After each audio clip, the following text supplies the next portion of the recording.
करून मी आपल्या शासनाला एवढीच विनंती करेल की आम्हाला तुम्ही पेट्रोल, कांदा, विविध औषधी उत्पन्न जे काही वस्तू असतील त्यांना जेवढं महाग करायचे तेवढं महाग करा, पण ज्या नराधमांनी आमच्या भारतातल्या 27 लेकरांचा गोळ्या घालून जीव घेतले ना त्यांना अजिबात सोडू नका, अजिबात सोडू नका.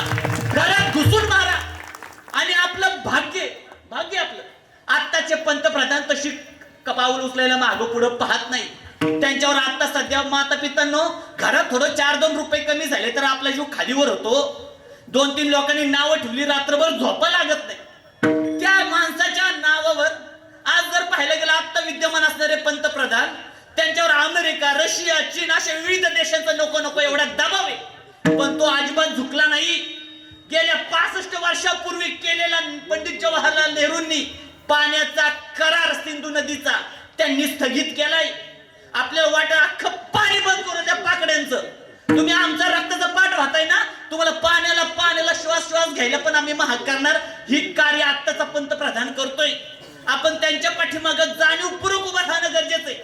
आणि गेली 15 वर्ष झालं हा भारत त्या माणसाच्या पाठीमागं ठामपणे उभा आहे.